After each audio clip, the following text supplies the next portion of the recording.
There's so much drama, and I truly can't wait to unpack it all for you guys. Welcome, tennis fans, to Tennis Traverse, Exploring the Game, the podcast that delves into the heart of the tennis world. I'm your host, Ivy Zhang, and in today's episode, I will be talking about another week of the Asian swing, including some pretty intense drama and some score updates. So yeah, I guess we'll just get right into it. And I want to start off by talking about the China Open because last week I ended it off by talking about, I guess, just my predictions and stuff. But I want to start today's episode by talking about that, and then we can move on to talk about Wuhan and Shanghai Open. So the China Open women's final occurred on Sunday, I believe, of last week, so I didn't get a chance to summarize it for you guys, but it was, to be honest, not a really great final. Coco Gauff beat her opponent Aryna Sabalenka with a score of 6-1 and 6-3, so there really isn't that much stuff that went on. I think Coco played extraordinarily good, but at the same time I felt Mukova could have played way better. Like, if you compare her level of play in her semifinal where she beat Zheng Qingwen to her final performance, you could really see a level drop. And I don't know, maybe she's scared of, of course there's a lot of nerves going into the final, and she really hasn't had a great record of playing in finals, and she really needs more experience playing in it. But I think her performance was just weak completely compared to Coco Gauff, and I think the matchup between these two would be incredible, considering that Coco Gauff has the playing style of chasing down to every ball, hitting it, just like sometimes not playing her best, but is able to use her athleticism to chase to every ball and hit it back.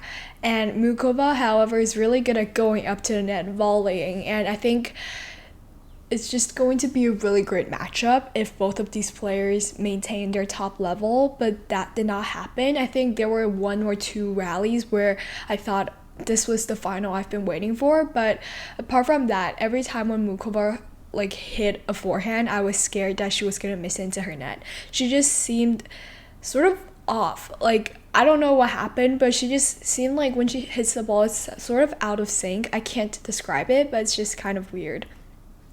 And I now want to talk about Wuhan Open. So Wuhan Open, there are some drama behind it, and I want to cover the drama now, and after I will talk about the tournament players, whatever. So the first is Paula Badosa's racist gesture. So basically what she did is she posted on Instagram, or her coach posted on Instagram, a picture of her using the chopsticks to do the Asian eye gesture, and it was just really, it's probably ignorance, but still it's just not completely unacceptable for her to post something on like that online, because it's just ignorant. And at first she was trying to defend herself by saying that I didn't know better, but once a lot of people started attacking her, I believe her coach and her team took down the post and apologized and said that it would never happen again. But after that, she withdrew from Wuhan, and we don't know if that's the reason why she withdrew, but I think that could be one of the reasons. And a similar thing also happened to Magda Linette, who posted a joke on her Instagram story about Wuhan being the start of COVID-19, and she still played in the tournament. However, when she wanted to apologize, the MC who was holding the mic sort of just took the mic away from her and was sort of censoring her in a way, which was just really, I feel like you can tell that the tournaments in China, especially Wuhan, and they take it really seriously, these sort of, I guess, racist gestures, and it's just not a good look for these players at all. And I really hope, I don't think anything is gonna happen. I feel like it's just going to be brushed past, but I just hope the players can educate themselves before posting something on the internet that could be taken the wrong way.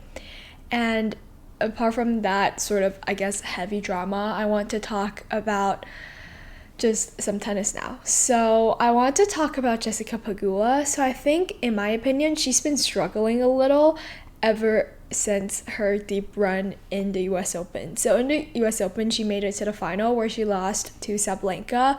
However, in China Open, she only made it to the round of 16th.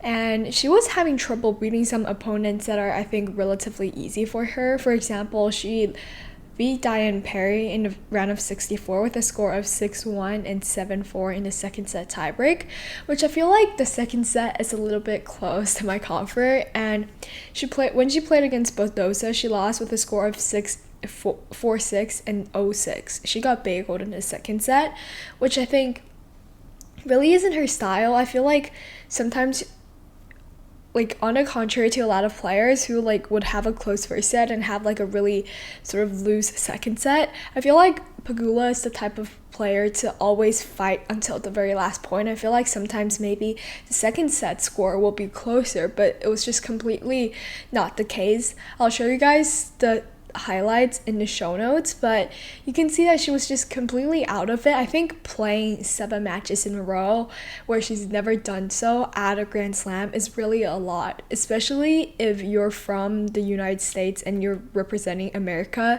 during the US Open. I think it's just a lot because you have so much pressure built onto you because of the fans, and when you're competing in a final against someone that's, I think, in my opinion, one of the best, or like the best hardcourt player right now. I think it's really hard to balance the stress, mental and physical component. And I think even though she did play, I think, some good points during that final, I think her performance really dipped after the final. So in Wuhan, she did go pretty far. She made it to I believe the round of 16th, which, being in a 1,000 tournament, it really isn't like a first round exit. However, she lost like the first round. She received a walkover from Anastasia Potapova, and then in the round of 16th she lost to Wang Xinyu, who is like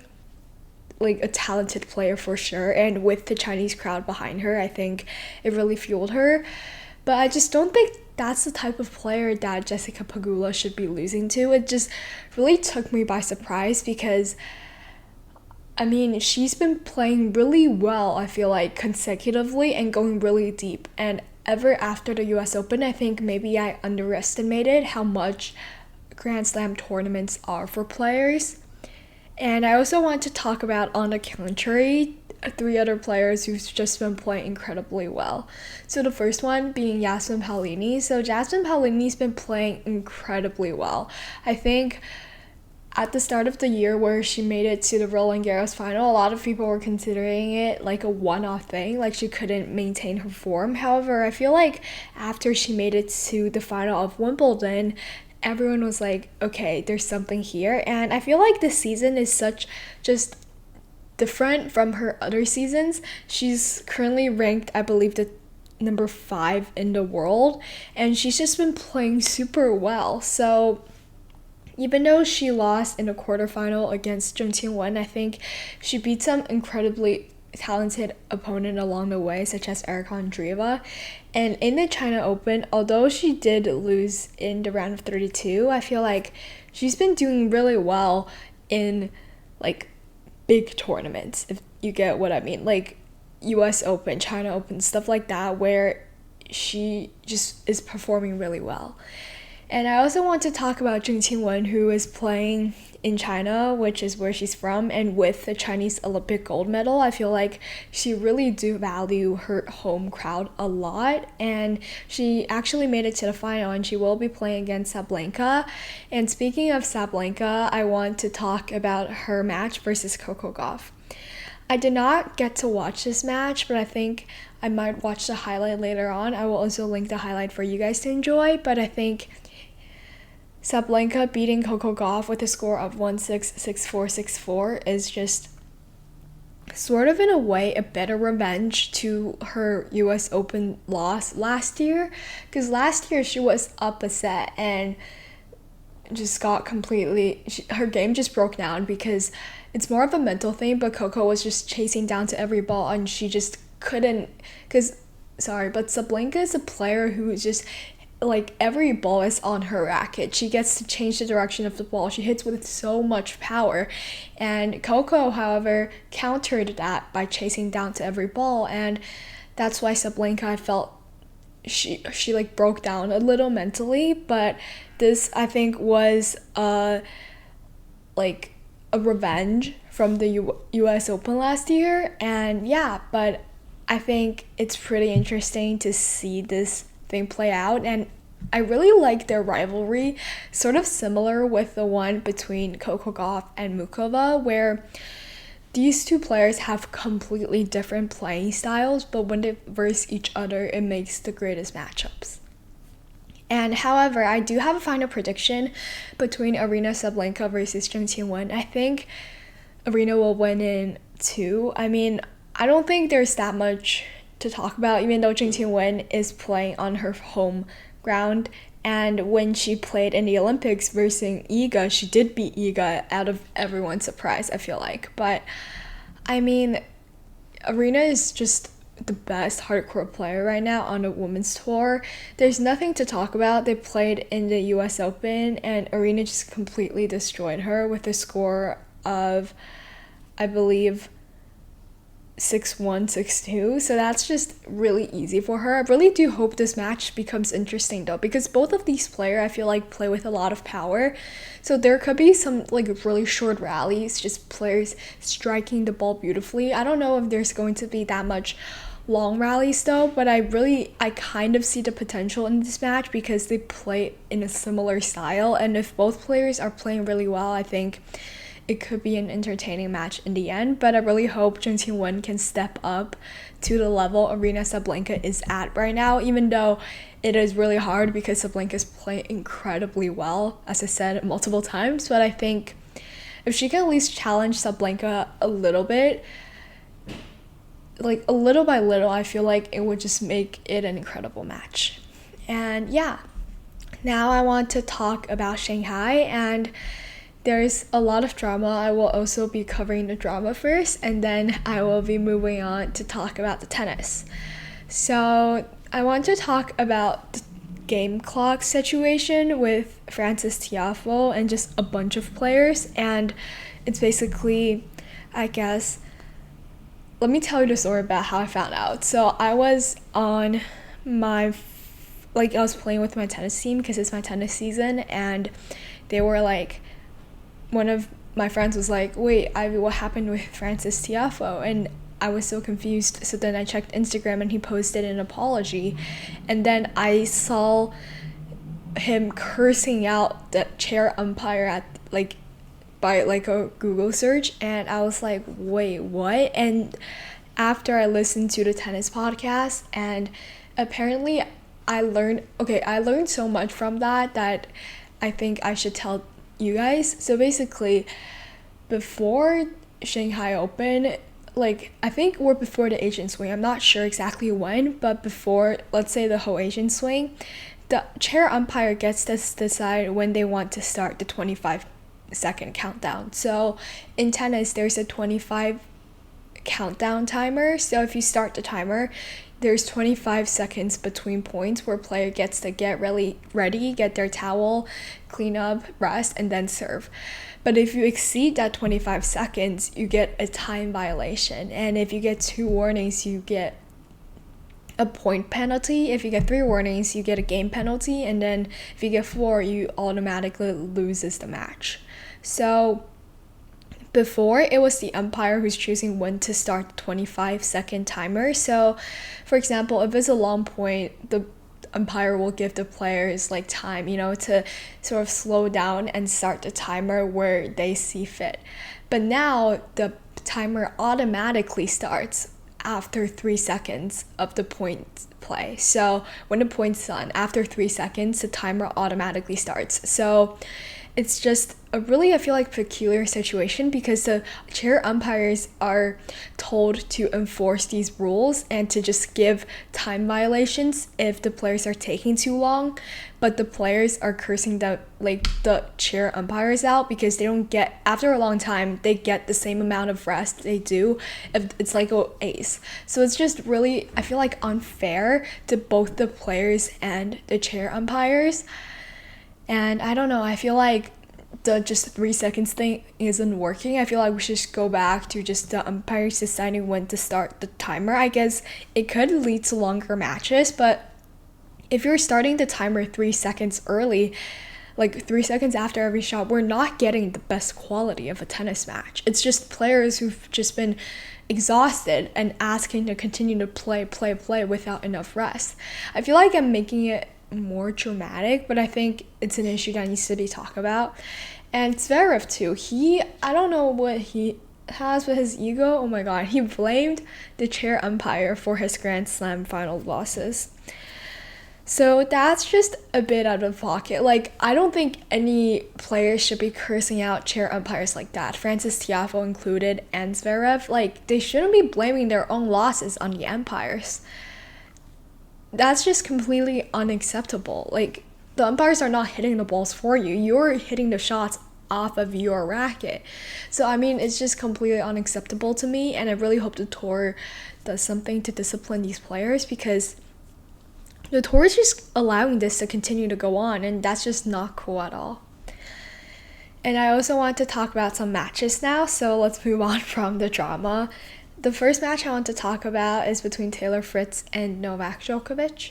So this was an interesting match because Taylor Fritz, I feel like this is the one tournament after the US Open where he's making a deep run, and Djokovic is just loved by the Shanghai crowd because I think it's his first time playing there in 4 years. The Shanghai crowd just hypes him up, and it's sort of like an exhibition match. But he did make it to the final where he's going to play against Sinner. So he has to play with, I feel like, more seriousness to it because, well, it's a final and to gain 1,000 points, I feel like it's really valuable for him. I also want to talk about Alcaraz losing to Thomas Machac. I did not see this match yet, but I also will be watching the highlights. I mean, I feel like these losses, especially from Alcaraz, isn't that surprising anymore, especially against a Czech player. I feel like Czech players have been just having constant surprising wins. Oh, what am I saying? Constant surprising wins against top players. So not really surprising, but I will be watching the highlights. And Thomas Machac versus Sinner. Sinner is just Sinner's supreme. I feel like his level is just really high, and I think he is the best hardcourt players on the like men's tour. So yeah, really excited to see Sinner versus Djokovic. If you want me to predict, I really can't give you an exact, like, I think I'm leaning towards Djokovic winning. Look how I was like Sinner or Djokovic, whatever. But I think because Djokovic will really feed into the energy from the crowd, I think they will he will use the crowd's energy.